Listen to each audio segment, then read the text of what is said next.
So good evening, everybody. I'm Sue Hample, co-president of the Melbourne Holocaust Museum and your MC this evening. On behalf of my co-president, Mike Tabinski, OAM, I'm delighted to welcome everyone to tonight's Yom HaShoah Commemoration. I begin by acknowledging the Boonwurrung peoples of the Kulin Nation as the traditional custodians of the land on which we are gathered. I pay my respects to their elders past and present. I would also like to pay my respects to the elders in our community, the Holocaust survivors, who are the inspiration behind this beautiful museum. Can you please turn your phones to silent? It is so wonderful to see so many Holocaust survivors in attendance as I look through the first couple of rows. Thank you so much for everything. And in this museum, the largest institution in Australia dedicated to Holocaust education, research and remembrance, we promise to amplify your voices and honour our commitment of Zachor, remember. 79 years ago, the Holocaust ended with the defeat of the Nazis in Europe. As we reflect on the past, we reaffirm our commitment to fight against all forms of discrimination, hatred and persecution. And we cannot forget the recent events of October 7, because on that day, humanity witnessed an act of atrocious violence against the Jewish people, a chilling reminder that hatred and intolerance persist in our world. These are turbulent and frightening times as Jewish communities across the globe are facing an unprecedented wave of anti-Semitism, so the work we do at the Melbourne Holocaust Museum is more important than ever. At last night's community commemoration at Monash University, the theme was "We are here." These words are clear affirmation to the world that nothing can destroy us and nothing can dampen our pride in being Jewish. Tonight, we will honour the memory of those who perished and remember the legacy of those who survived. We will be hearing from a panel of second and third generation, moderated by Dr. Brianne Fallon. Rochelle, Anita and Evan will share their lived and professional experience of taking on the custodianship of memory in the quest for truth. So our first speaker will be Professor Gilah Leder. Gilah was born in the Netherlands in 1941. At the time of her birth, the Nazis had already taken control of the Netherlands. Gilah was 16 months old when her parents made the courageous decision to send her to live under an assumed identity with a non-Jewish family for her survival. The Zalweniken family looked after Gilah for 2.5 years. Gilah often had to hide when guests came over and remain indoors to avoid suspicion. When she reunited with her biological parents after the war, she found it difficult to part with her foster family. Gilah maintained contact with them even after her family and Gilah came to Australia in 1953. I'd like to invite Gilah to the stage.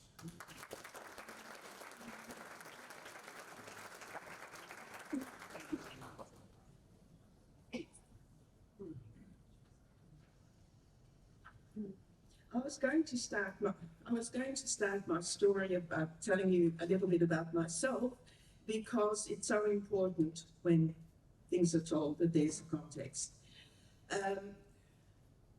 You heard from Sue that I was very young when I went into hiding, and that I was still very much in touch after all these years with my foster family.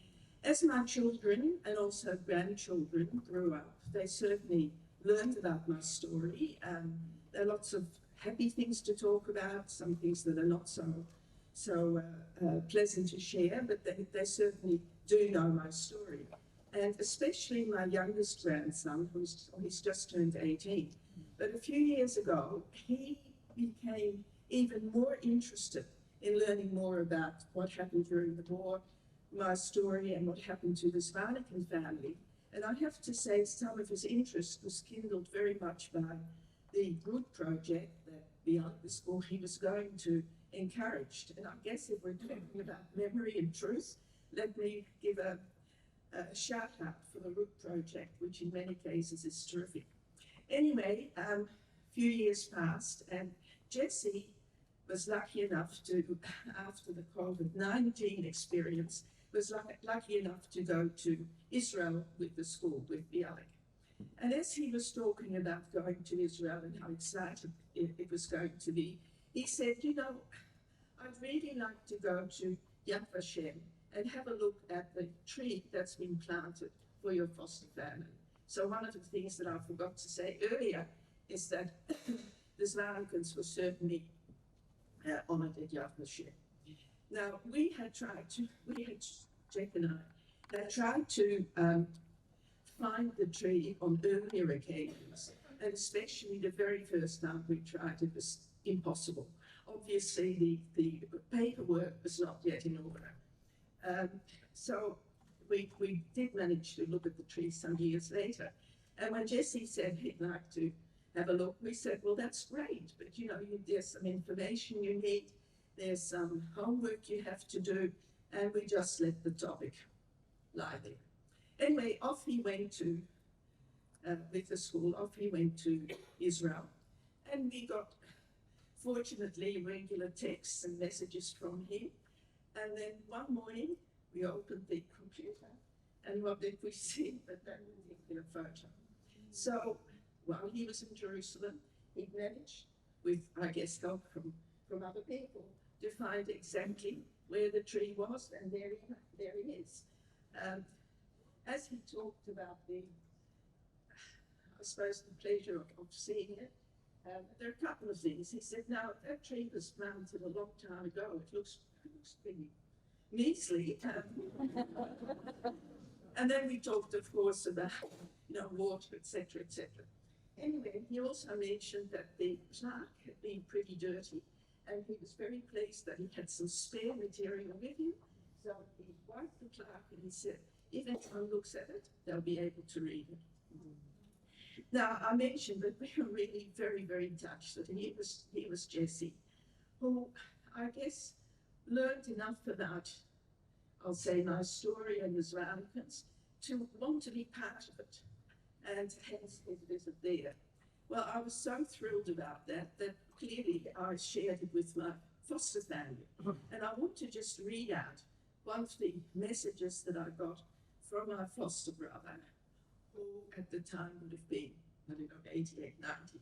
Anyway, this is what he wrote, and you'll be pleased to know that I have translated it from the Dutch into English, so you'll know what I'm saying. So he wrote, how fantastic that Jesse organized this. Please thank him from all of us here. Thanks to such loving gestures, history remains alive, including that of his grandmother. I also forwarded the email to others in the family. He wrote, Johanna, that's one of my foster sisters, also called about it. She too was moved and full of memories and melancholy. In a few years' time, he wrote, we will no longer be here. It is to be hoped that younger people after us will save the horrors of that time, as well as the goodness of so many from oblivion.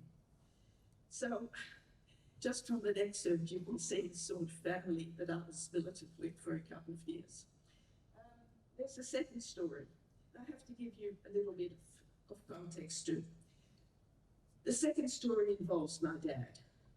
My father survived World War II, and through the underground, he made contact with a baker in a place called Zeist. It's a gorgeous place. And he was offered a job there. Now, it's critical to know that he was offered a job in a bakery because a bakery was considered to be an essential service, and so the factory was able to work throughout the Second World War. Now, not only was he given a job, but the baker and his wife, when they realized he was Jewish and had nowhere to live, offered to take him in. So he worked and lived with them. He had false papers, and clearly there was a group of people in the underground who helped him. I have to say that for many years, I only knew the broad outline of the story, but fortunately, my father eventually agreed to be interviewed by Steven Spielberg. And I guess if we're looking at the main topic, we owe gratitude to Steven Spielberg. And anyway, from that interview, I learned quite a bit more about him and also the support group that made it possible for him to survive the war.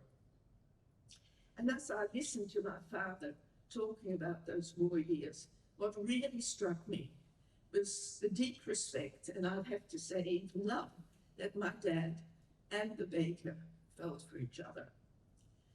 Well, I'll move on a little bit. Some years ago, the son of the man who played a critical part in finding employment and a place for my dad contacted me quite out of the blue. His motivation, he indicated, was to learn more about his father's role in the underground and what happened in Zeist during the war. We corresponded from time to time and managed to meet up a number of times over the years. And whenever I was lucky enough to go to the Netherlands, I met up with him. Just over a year ago, we made arrangements to go to Israel and to go to Holland, and we organised to meet up with him. And while we were trying to work out a suitable date for our cup of coffee or lunch, he indicated that some years earlier, Zeist had decided on a programme of placement, careful placements of Holocaust memorial plaques.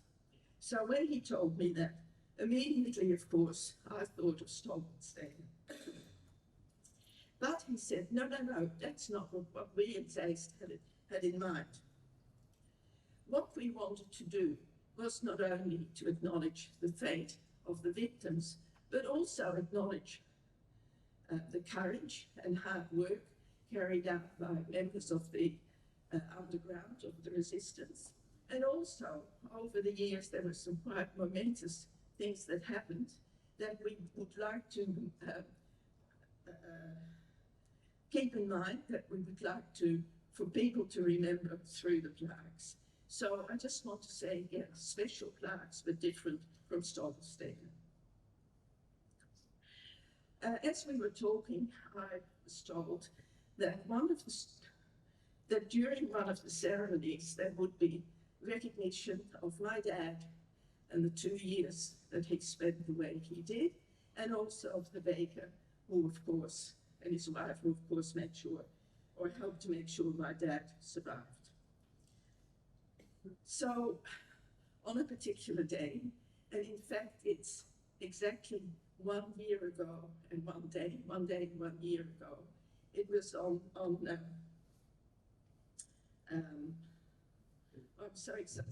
and it was on Liberation Day, the Day of Liberation in the Netherlands, so exactly a year ago.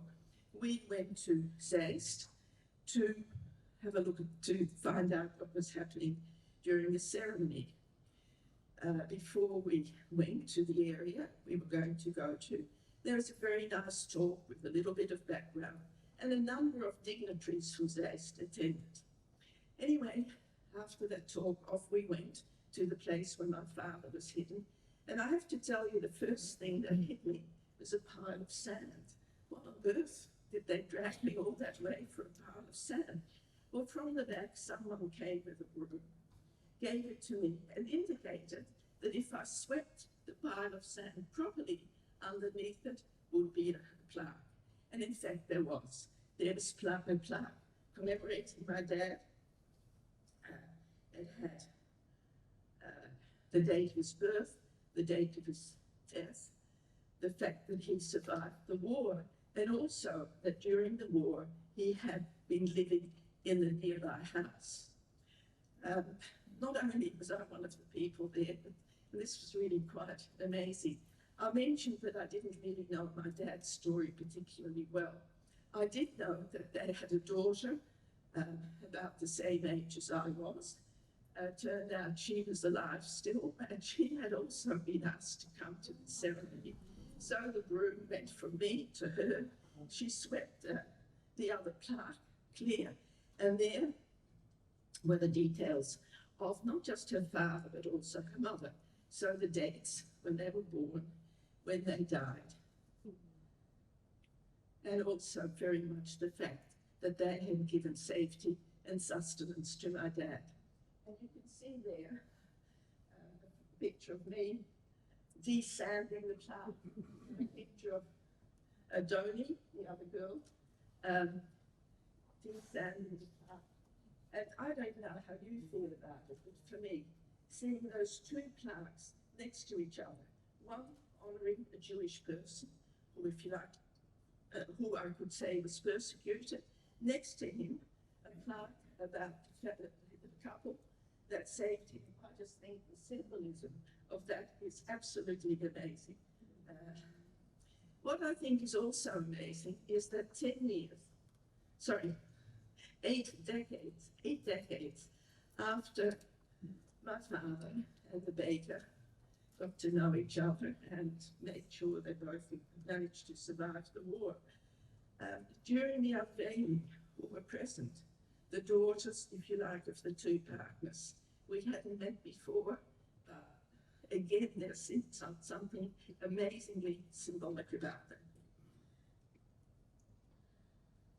And I'm actually going to read something that summarizes one of the final things I want to say. That their joint effort of endurance, courage and resistance was celebrated some 80 years later jointly by their children, seemed to offer another powerful message. Surely our attendance, the key players, invoked a subtle but symbolic message of the endurance and intertwine of memories and the deep relationship between the two families involved.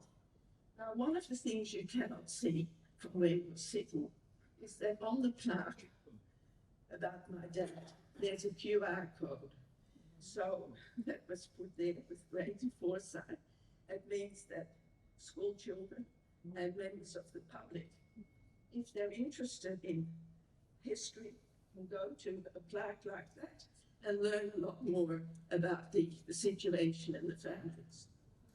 So, to finish off, it seems to me, unveiling, or if you like, unsanding, that particular ceremony was most moving and generated lots of thoughts then and continuing. I found it quite a haunting experience, but thinking about it, beyond the ceremony itself, it undoubtedly proved and will continue to be a catalyst for the preservation and sharing of memories. So in this way, a ceremony like the one I've just described and the various things that attended it certainly ensures that history will stay alive.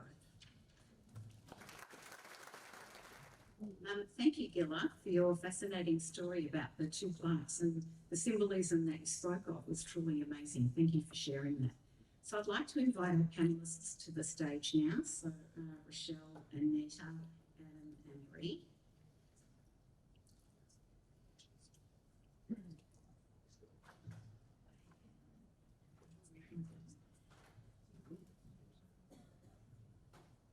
So I'll introduce the panellists to you. So Rochelle Unreich started her journalism career when she was completing her arts law degree at Monash University. In addition to studying writing at the UCLA, she has lived in New York, Los Angeles, Sydney and Melbourne. Rochelle has been a journalist for 38 years, writing cover stories for The Age, Harper's Bazaar, Marie Claire and Rolling Stone. She has had regular columns in the Sydney Morning Herald, the Herald Sun and Elle magazine. Her work has appeared extensively in Australia, the US, UK and Southeast Asia. Rochelle's book, A Brilliant Life, is her debut novel and I can't recommend it highly enough. It is an excellent, excellent book. Anita Lester is a multidisciplinary artist from Melbourne and is celebrated not only for her music, but also as an award-winning painter, filmmaker, poet and illustrator. Anita's short film, Noch im Leben, I'm Still Alive, garnered acclaim at over 50 festivals worldwide, becoming a fixture in Holocaust and Jewish museums globally. Her debut feature, Song of Songs, announced in 2023, further solidified her impact on cinema. Anita's paintings have earned praise, with notable works including a portrait of Flea from the Red Hot Chili Peppers and a series depicting Holocaust survivors due to exhibit in 2025. The literary contributions extend to poetry, storytelling and collaborations, such as Arnold Zabel's upcoming children's book, The Glass House of Venice, which is set for release later this year. Anita's art is deeply rooted in storytelling, intertwining themes of love, longing, hope and Jewish culture across the various creative endeavours. Adam Butt. Adam is a barrister who specialises in international arbitration, commercial litigation and human rights law. He has acted on numerous international investment and commercial arbitrations with seats in Europe, Asia, Australia, North America and the Caribbean. Adam works on complex human rights and commercial cases and regularly leads teams in federal and state Supreme Courts in cases for both for and against the Crown. Adam has won major native title and Aboriginal land claim disputes across Australia, in addition to significant claims brought about under the Racial Discrimination Act 1975. And this included, as you would all remember, claims concerning anti-Semitism with the Brighton Secondary School case, Kaplan versus the State of Victoria. Currently, Adam acts on several cases involving racial discrimination and related matters, including claims concerning anti-Semitism and issues of discrimination also against Indigenous Australians. From 2020 to 2023, Adam was a finalist in the Australian Lawyers Weekly Barrister of the Year, awarded. He won the award. Congratulations, Adam, 2021. Adam's late grandmother, Rose Butt, was one of the founding volunteers at our museum. And Dr. Brianne Fallon has been working in the cultural sectors, educating on the Holocaust and other human rights issues since 2013. The granddaughter of non-Jewish survivors of Nazi persecution, Brianne is focused on ensuring that we can communicate the past to ensure a better present and future for all. Brianne also works to spread awareness of human rights across multiple platforms.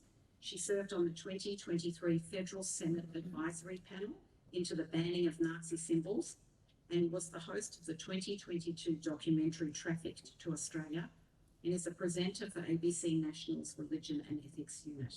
As Head of Programming and Exhibitions at our museum, Brianne leads the strategy and delivery of education, collections and curatorial in order to create meaningful, relevant and lasting experiences for our visitors. So I look forward to hearing your discussion this evening. Thank you very much, Sue. Oh, thank you, Sue.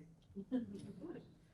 I'm really very intimidated sitting next to the three of you, not least because I was supposed to be Dr. Steve Cook sitting in this chair, and I am not. And so I've only been preparing this for 2 hours, so we'll see how we go. Adam, I got to meet you just outside, and you were telling me about the landmark Brighton case. Now, I'm sure a lot of people in the group are familiar with that case, but you were telling me so much about it outside. I would love to get a little brief overview from you to start us off about that case. So the case is called Kaplan and State of Victoria. I represented 5 boys who used to be students at Brighton Secondary, and 2 of them met Joel Kaplan. I was the lead counsel in the case Kaplan and State of Victoria. I represented 5 boys who used to be students at Brighton Secondary, Joel and Matt Kaplan, Guy Cohen, Liam Levy and Zach Snelling. It was a successful human rights case. We sued the State of Victoria, the Principal Richard Minack, 2 teachers, for breaches of the Racial Discrimination Act and negligence. We were largely successful. It was an 8-year period. What it involved was all the boys suffered anti-Semitism. 4 out of 5 of them had to leave prematurely during a year because it was intolerable. There was verbal anti-Semitism, physical anti-Semitism, and hundreds of swastikas at the school. I'm talking disgusting verbal anti-Semitism, die in an oven, burn in an oven, Holocaust terms, Heil Hitler, dropping coins. Physical abuse varied among the boys. The worst cases was one being held at knife point, another one was robbed and assaulted in a park, ripping of the kippah, physical assault. And the swastikas were hundreds of, we said it was anywhere up to 5, 6, 7, 800, but my submission was not less than 250, and that was accepted. So Richard Minack was the principal during 2015 and 2020, he was found liable. So it was breaches of Section 9 of the Racial Discrimination Act. That's where there's discrimination by reference to race, which impairs human rights. The human rights that were impaired were the right to education, the right to security of person and protection, and the right to preservation of their Jewish identity. When it comes to Holocaust education, what I was going to talk about, what I think I should raise is there were lots of different events that gave rise to liability. In essence, what you had was discrimination by omission. It was a wholesale, systemic failure by the school to protect the kids when they were complaining about anti-Semitism, swastikas. It fell on deaf ears. Basically, the school didn't do anything. They protected other minorities, but not the Jewish kids. They didn't enforce the policies. One of the many events, but a significant event, was in the failure of education relating to Holocaust education. That's pretty relevant sitting in the Melbourne Holocaust Museum. From 2015 to 2020, the Year 9s used to get taught MAUS, which people would know of. MAUS is a Holocaust text written by Art Spiegelman, which depicts events of the Holocaust in a comic book. So it was a good book, but it was taught very badly. And what used to happen is when they taught it to Year 9s, it would result in spikes in anti-Semitism, swastikas, Heil Hitlers, laughing at Jewish kids dying, but the teachers doing effectively nothing. They didn't warn about it, they didn't discipline, they didn't check up on the Jewish kids, are they okay? The perpetrators would get checked up on. So it was a catastrophic failure of education. So that's just one of the various events, but it's a significant one because people here are involved in education. And there was, before the trial started, an inquiry where recommendations were also made. One of the things that had to happen was warnings before they taught it. And obviously the content of the teaching of the education was problematic because it wasn't really focused on genocide, persecution, racism. They taught it in a way that wasn't targeted to achieving a reduction of anti-Semitism. And they didn't discipline perpetrators. So there's a lot in that, but the bottom line is it was a failure and it was part of the litigation and it was successfully sued. But there's a lot in that that educators need to look at to make sure that it does not happen again in any other Victorian school or any school in this country. Thank you so much for that, Adam. And we were talking just outside and you were telling me about some of the recommendations on the back of that. And you know, it's really wonderful to see we have a renewed relationship. Those teachers are coming through our TPL program, our Teacher Professional Learning, and we have a great relationship with Department of Education. That's thanks to your work. So it's wonderful to see we're actually seeing that change. We have three very different people making influence on this panel. Over to you, Anita. Your connection, Holocaust in your work, we heard a bit about it from Sue, but tell us a bit about this museum, what's in here and what you're working on at the moment. I'm not new to the area of Jewish subject in art, but I am relatively new to the subject of the Holocaust in art. My mum, who's an artist who's here, was constantly making Holocaust art growing up, and I think I shied away from it. I felt like maybe I hadn't earned the right to depict the stories that I'd been hearing my whole life. And there's an insecurity around that. And then in about 6 or 7 years ago, I received a grant to make a short film, and I decided to tell the story of my great aunt, my grandfather's sister, who lost her mind after the Holocaust, and I was able to remember a lot of that experience from my own eyes and made an animation, a short film, which is showing in the permanent collection here. And what it did was it allowed me to find the link between my story and the story of a few generations above me. And it emboldened that, because I think that it was quite a relatable thing that I would speak to amongst my peers. And we all felt similarly that we weren't able to articulate stories because so much time has passed, which, side note, is something that I want to encourage for my generation, the generation below, and hopefully continuing that. You never lose that ownership over the stories of your family. should be able to kind of continue to tell them. And so then I became further interested in the subject and started painting portraits of survivors. First is Abe over there. It was an unsuccessful Archibald entry, but what it did do was open a conversation with friends who have grandparents who are Holocaust survivors who wanted their grandparents painted, and now in collaboration with the museum, I'm painting another 12 or 13 survivors. So that will be aligned with the documentary about that process, about the relationship between my generation and further generations and the slowly disappearing generations of our grandparents, and how we can continue that legacy. Yeah.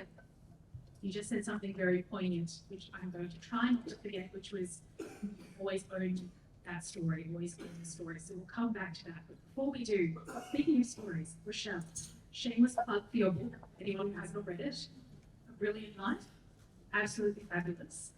Tell us a little bit about your work in this space, in particular, this new work. So, my mother was a Holocaust survivor.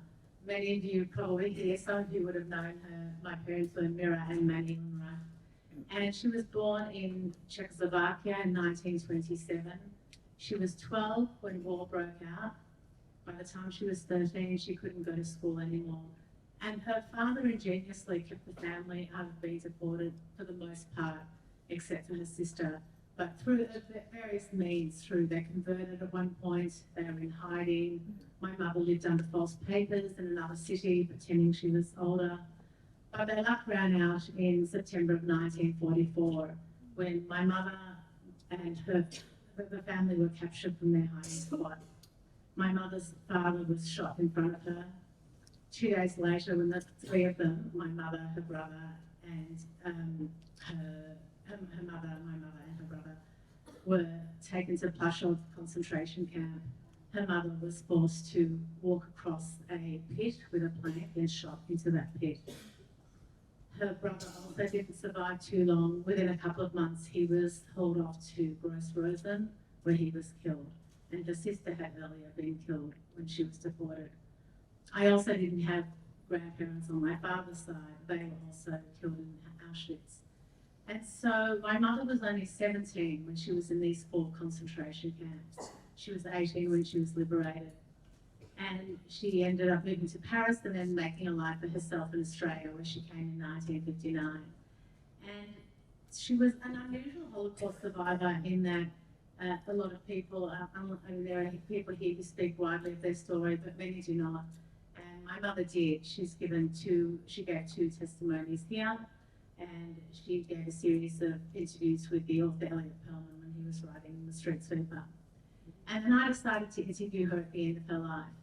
And that was not just to find out what happened to her in the Holocaust, but to learn how did she survive with the attitude she did, with the buoyancy and joy that she lived with. And to me, that is summarised by when she was interviewed here. At the end of her several-hour testimony, in which she recalled all these horrors, she had seen the worst of the worst. The interviewer said to her at the end, "Is there anything you want to add? Anything you've learnt?" And she said, "In the Holocaust, I learned about the goodness of people." And for her, this is not to put a positive spin on what she experienced, but she did always pay thanks to the people, the many people, Jewish and non-Jewish alike, who intervened to save her life. And I wasn't sure if I could ever write a book, and it was really important. I always knew I wanted to, but it felt really intimidating. I guess it was because I'd grown up reading the works of Elie Wiesel and Primo Levi, and they were the gold standard for Holocaust memoirs. And I started writing this after my mother's death during the COVID lockdown. And like Anita, I came to understand that there was, not only was I allowed to, but there was a responsibility for me too, because I realised that as a reader, eventually all those, of course there's always a place for Elie Wiesel and Primo Levi, but they become somewhat they're not contemporary for modern readers. And when we look at the landscape of Holocaust literature, there are lots of books that distort the Holocaust, that romanticise the Holocaust, that change the facts when they're fictionalised. Mine is a non-fiction, and I really took great pains to make sure that everything was correct. I went through many museums and historians and academics and descendants to make sure that was true. And I realised that if it's not for people like me, like the descendants, and I can see another descendant here, grandchild Ben, if it's not, and he's the writer, if it's not for people like us who write our parents' and grandparents' story, then there becomes an end to modern Holocaust literature. And so I was really glad my book's now published, not just here, but in America, in the UK, in South Africa. HarperCollins Holland just picked it up for the first translation in Dutch. And it's up for the Age Book of the Year award this week.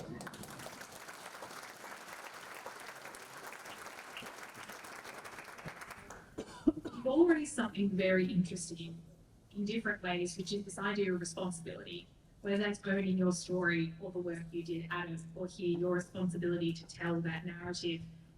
And the theme of this evening was inherited memories preserving truths. And beneath that is, at the moment, the International Holocaust Remembrance Alliance has a campaign called Protect the Facts. And you're all doing that in very different ways. And I'm just wondering if you could speak to how you're doing that in your work, because you're all doing it in such very, very different ways. I might throw it all the way down to Adam there, because you've got this very interesting cross-section in the fact that the case talked about a book, which Rochelle just kind of linked to, and then you've seen the kind of the drastic effects of that, even though, as you said yourself, it's quite a good book. So this idea of protect the facts for you in your line of work, your connection, your family, somehow we're going to bring all of that together in a question that I'm going to throw to you. The problem is there's things that I can talk about in my work. The problem is I can't talk about live cases, which would be very interesting for you, I'm sure, which is a big letdown. I'll try my best to answer it in a way that doesn't really answer it, but sort of answers it. In the Kaplan case, what you were dealing with there was a failure of education, a failure of the right to education. So they had good intentions, forced teaching of the Holocaust, but a failure in implementation, which had the antithesis, the opposite effect, subverted the purpose. The whole purpose was to reduce hate and anti-Semitism, was precipitated. So that's a catastrophic failure. But what you're now seeing, I think, in the broader marketplace of ideas is a contest, and IRA was interesting because IRA is about defining anti-Semitism, providing workable definitions, and people who want to push ideas against that, you end up getting conflicts in what you can and can't say. There's the pro-IRA view is that IRA helps to delineate what is and is not acceptable. The people who have political agendas against that think that it tries to colour free speech. I really can't say any more than that. But do you have a contest now, and in a litigation, if you're fighting about what is and is not lawful, it becomes a battle for whose truth can win the day. So, like any case, so take the Kaplan case, we were trying to present facts, evidence about what happened to show discrimination, and that was a contest. So it becomes whose truth's going to win the day. And what you're getting in the modern era, things like definitions of anti-Semitism and the like, is competing forces, Israel-related, other issues like that. We have this contest now between what is and is not. Is it genocide? Is Israel a genocide? I'm not going to give any views on all these things, but that's what's at play right now. You've given us this really interesting phrase, which is who wins the truth of the day, which, you know, when I went through school, truth was hard and fast. It wasn't debatable, whereas that's not where we are now. And the fact that we have an IRA campaign, which is about protect the facts, lets us know that there is something important for us to be doing in our work around this nature of the truth, and not just of the day, of the past, of the present, and of tomorrow. Anita, your work is something that goes across all of these different, it goes across generations, it goes across time periods. Where does truth come into it for you? I think I've always operated from the position that the truth is pretty close to you. You can't cast a wide net and assume you know someone else's truth. So telling your own story is sort of quite a powerful gesture to the truth of our legacy as well. I think that it's just interesting what you're saying about this like reappropriation of definitions. I certainly think that as time goes on, the truth becomes foggy and romanticized, and being able to carry that through for me in different mediums is really important. I had an interesting situation. I'm making a feature film next year, and the major organisation, the government organisation involved in the film, wanted us to de-Jewify it a little bit. You know, it's a harsh sort of judgment on what they were saying, but I think it's true. And we had to make a very strong decision whether we were going to be faithful to the truth of the Jewish storytelling in the film, or if we were going to bend for what was required of the greater audience. And we decided, it's a big risk, to be honest. So truth is forever present in my work, and I try and sort of impart that on anyone I have a conversation with around creating art, especially around the Holocaust, to always be honest, or even if it's painful. Rochelle, you said your book is a non-fiction piece and it is framed around truth. There's something really interesting in your book. There seems to be this theme of passing down the truth, and truth-telling is a skill as well. Yeah, I mean, my mother was very good at telling stories and true stories, and I went to verify, as a journalist, I know there was her truth, but there is also empirical truth, and they might not be the same. And so even though she said to me, different things that happened, I tried to verify every single thing that was verifiable, and that was really important to me. So that even when I relayed her conversations in the book, there were times when, because she had broken English, they didn't look that good on the page, and my editor suggested paraphrasing it a bit or editing it just to make it sound better. And I said, I can't do that. I can't do that because if one thing is wrong that I know is wrong, then you'll be able to point to other things and question whether they're wrong too. And so it was interesting because in my search for truth, I uncovered things that even she didn't know in her lifetime that happened to her. So for instance, she knew when she got to Auschwitz, she didn't realise, I found out later, that she was part of the selection that Mengele was at. Because she never mentioned she was part of this. She never mentioned meeting Mengele. And there is so much to be done in research, and there are things there, and there's so much that we know too that you don't realise can add to existing truth. So I didn't approach this as an academic piece, but in fact, when I contacted Plashaw and showed them my book, they've asked to have a copy there because they didn't have many testimonies from people at that point of the war. Most people were deported right before she got there. So to think that it really adds to the archival history is incredible. But yeah, I think it's important to pass down truth too. You just have sparked something in my mind, which is there's a very famous other book that shall remain nameless that's about to become a TV show on Stan or something. How very nameless. Yeah. How would you feel about that being portrayed on screen? How do I feel about Marcus? How do I feel about that one? I also resist the Hollywoodization, as Anita spoke about, of things. And so when my book sold overseas, there was the suggestion that we call it The Survivor. And I said, well, no. And then they said The Survivor of Auschwitz. And I said, well, my mother wasn't the lone survivor of Auschwitz, and she wasn't just in Auschwitz.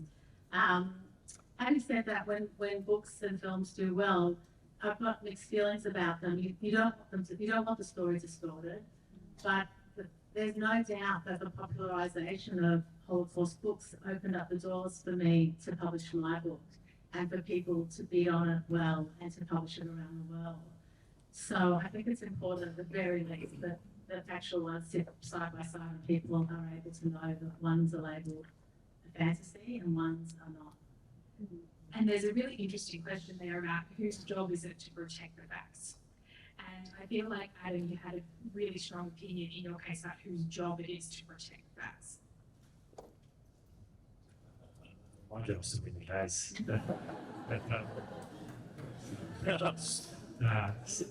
Give the best version of my client's fact. But one thing that, just as an observation, to put something into the mix, what you're getting a lot of in the modern era is people wanting free speech, but not necessarily truth.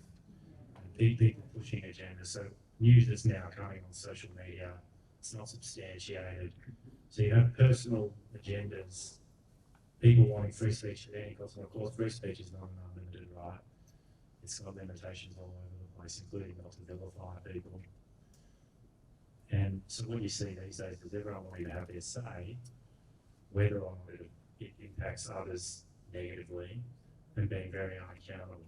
So we've lost the truth. We're now just about free speech to any degree, any impulse, and completely unaccountable. That's the problem with what's going on right now. There's something very interesting in that, because you talk about this idea of the truth of the day, of free speech, and then we talked about when we Hollywoodize the text, but then we have an artist sitting in the middle. So, and you talked about you always protect truth, but how do you find that line there for you between something that's artistic and protecting the facts and preserving truth? Yeah, it's a good question. I mean, even if you descend into audio fiction, where it's somewhere between your own story and a story that's imagined, I think that if you're drawing from fact and data, you will be able to find that balance. But I don't have a great experience of blurring the lines between fantasy and reality. I think everything for me comes from my own storytelling. And I think every single story and artwork and piece of music that I've ever loved is so brutally honest in one way or another, that you can't help but feel something quite deeply. The moment you leave the truth is the moment the art loses its weight. So storytelling is the most important way to carry on the history of our legacies, really.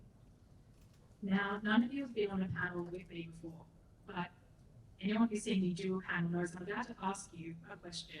I'm going to prep you, which is, what should we do to protect the facts? So I always love to leave our audiences with something they can go away and do. And I think, especially at the moment, it is our duty, when we talk about inheriting memories and preserving truth, we all have a role in that. We all have a really active role in that. And you have given us 3 really great examples of different ways to do that.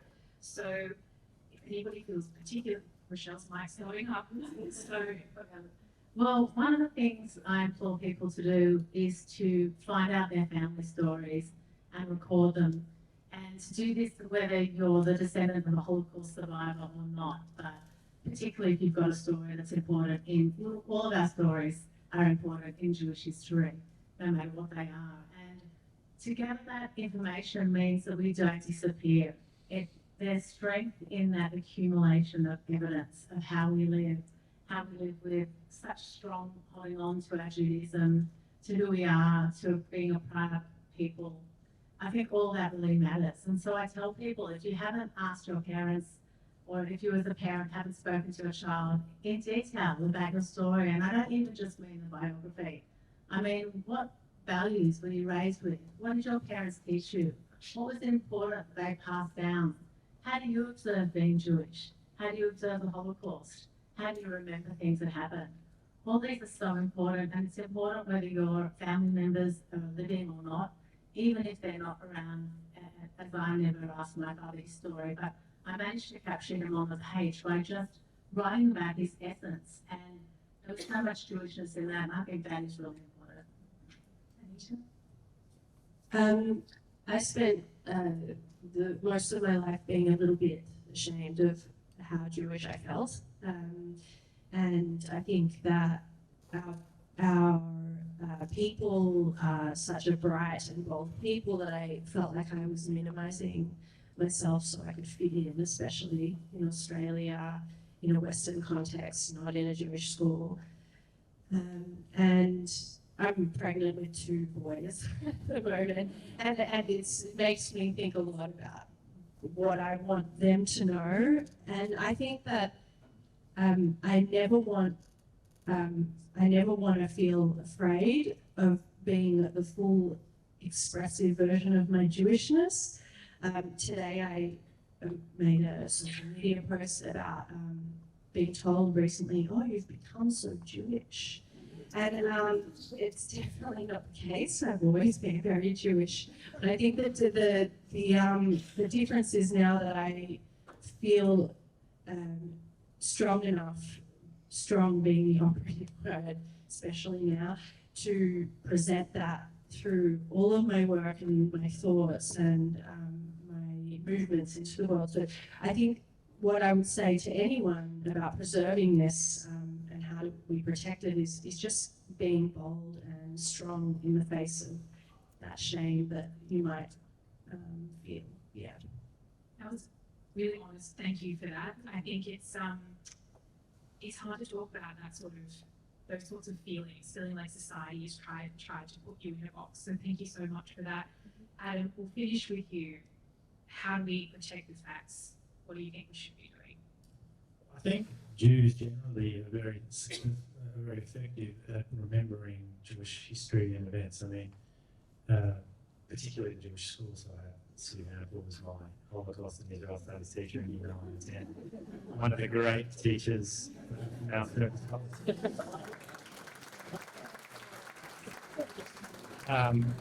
Passover Seder's are an example of just how good we are in remembering what happened in Egypt. Jews are very good at remembering. I think look at the great teachers, the great movie makers, Spielberg, etc. So people know about the Holocaust. I think the problem isn't remembering for Jews. The problem is remembering with the outside world. So the Kaplan case is a good example of how the right intentions are there to remember the events, but if it's not implemented correctly, it has a counterproductive effect. So I think that more attention needs to go to recognising the marketplace. It's not the Jewish marketplace of memory, but the non-Jewish marketplace, and protecting that space. And just one observation I'll make.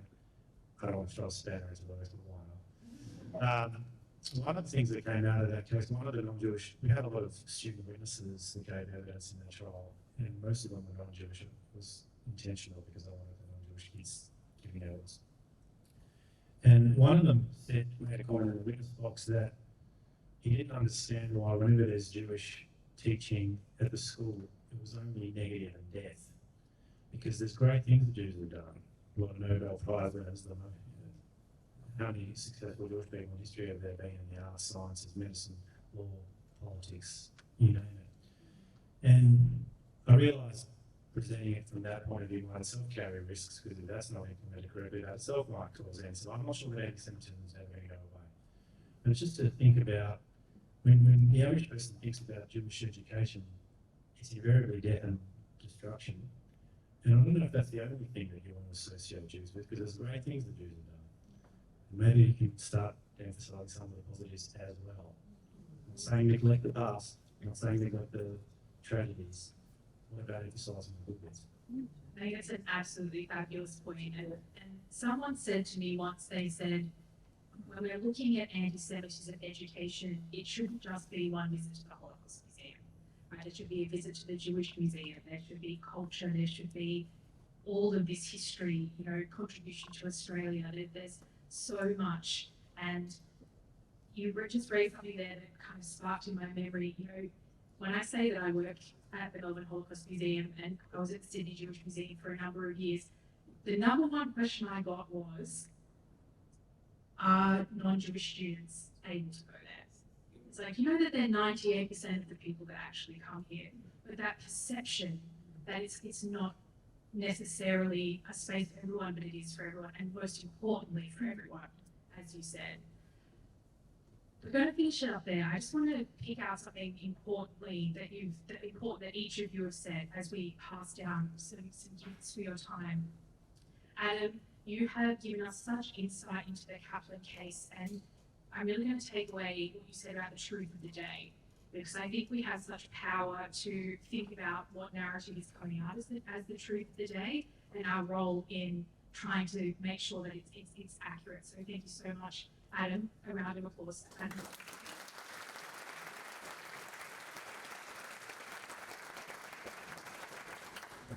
Anita, your honesty in your experience of living your Judaism, and us taking away that idea to be bold and own our stories. So thank you so much.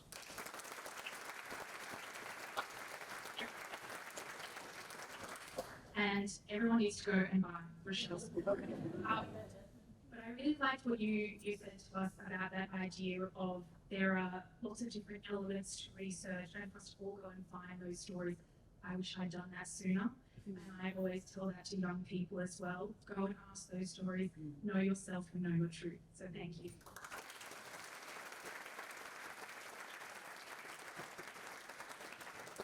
And we're going to hand back over to Sue. Thank you again.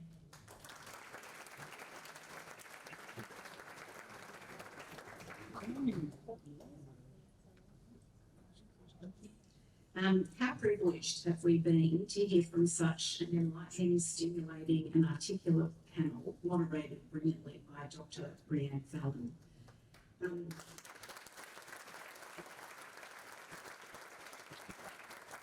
Adam, it was easy to be a good teacher when you have a brilliant student. Thank you for your insights. I mean, Bree said it beautifully, but the way that you spoke about the Kaplan versus the State of Victoria case, and I do know firsthand that your work has changed attitudes at the Education Department. I had a meeting with them a couple of weeks ago, especially when it comes to teaching the Holocaust in secondary schools. So thank you for that. Anita, I loved your discussion relating to truth being ever present in your work. And the short film on display in our museum is a testament to the wonderful work that you do. And we can't wait to see your Holocaust Survivor series of paintings. So thank you, Anita. Thank you. Rochelle, your words ring so true. We do have a responsibility to tell our parents' and grandparents' story, and there is strength in the accumulation of evidence. Your book is a really powerful rendition of your mother's story, and congratulations for being nominated for the Age Book of the Year award. I hope it wins. So Adam, Anita and Rochelle, thank you for sharing your lived and professional experiences. You have all in your own different ways taken on the custodianship of memory in the quest for eternal trust. So thank you. Okay. My next task is to invite our survivors and Adam later to light our memorial candles at the front. So I'm going to call out the survivors, and the first survivor is Andre Dubrovin. Andre was born in Brussels, Belgium in December 1939. He was not yet 1 year old when the war arrived in Belgium in 1940.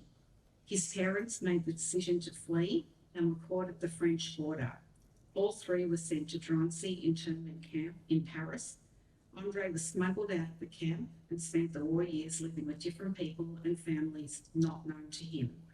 His parents were murdered in Auschwitz, and Andre was adopted by his uncle and his wife at the end of the war. Together they arrived in Australia in 1948.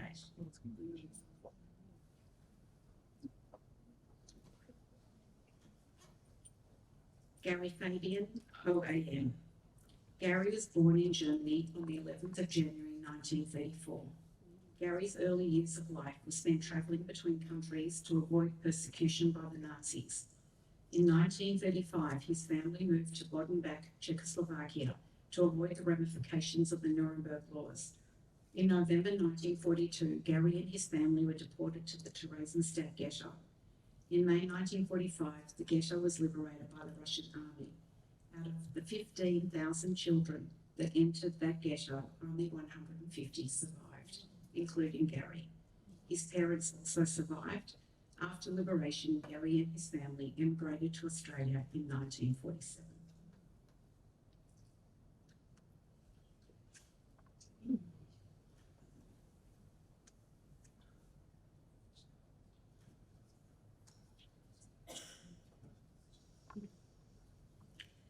Gusha Goldstein. Gusha was born in Lodz, Poland in 1930. She was 9 years old when the Germans invaded Poland. Gusha, her sister, and her father were forced into the Lodz ghetto. Both her sister and father died of illness. On the 14th of August 1944, Gusha was transported to Auschwitz, where her aunt and cousin were sent to the gas chambers on arrival. In September, Gusha and her remaining cousins were transferred to Bergen-Belsen concentration camp.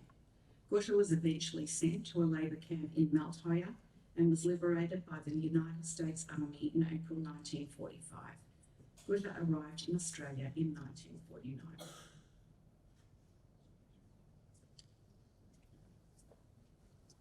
Vivienne Spiegel.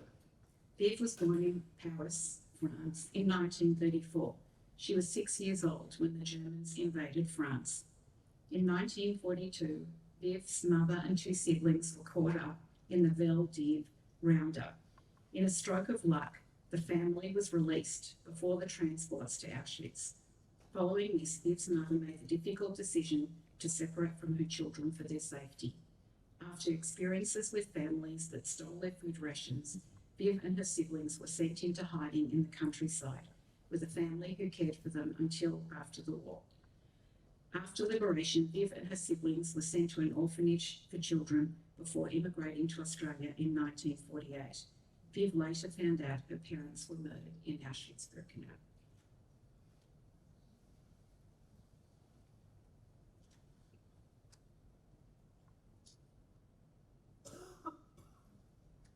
Paul Grinville.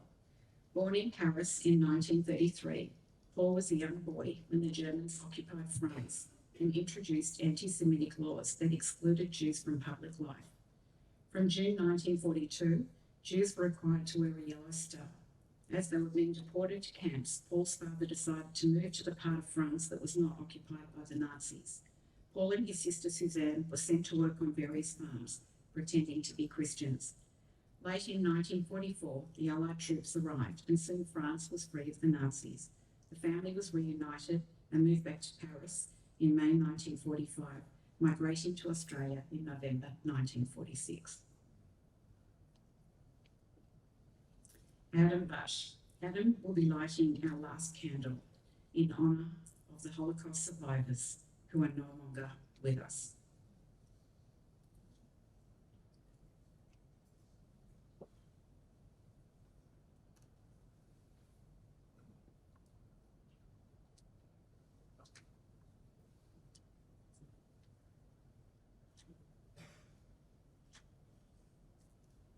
Thank you. Could you please stand for a moment?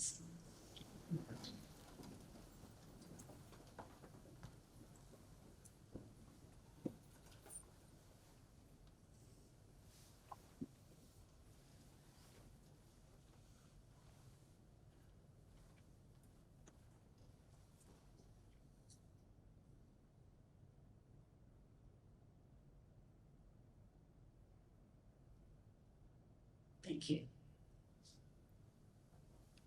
So we'd like to conclude with the partisan song followed by the Hatikva. So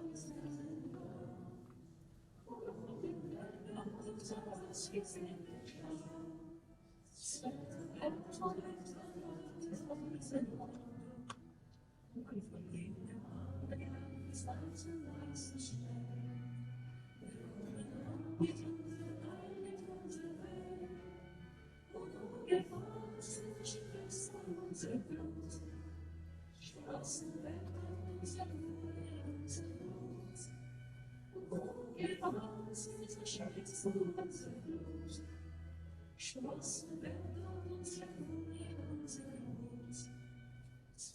Die Morgen beginnen unsere Leid. Und der Nerven wird verschwinden in die Wald. Nur versauen die Sonnenberg.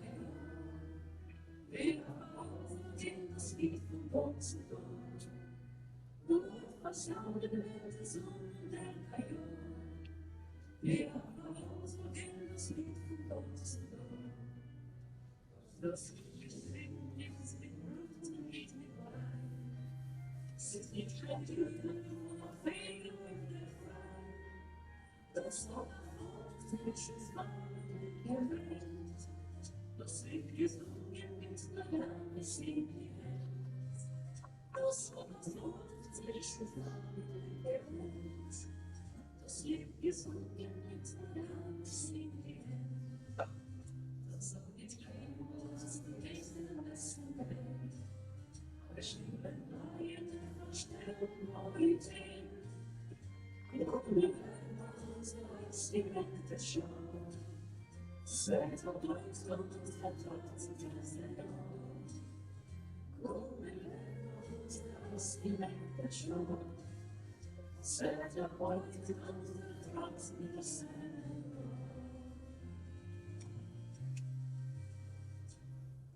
And let's finish with Hatikana.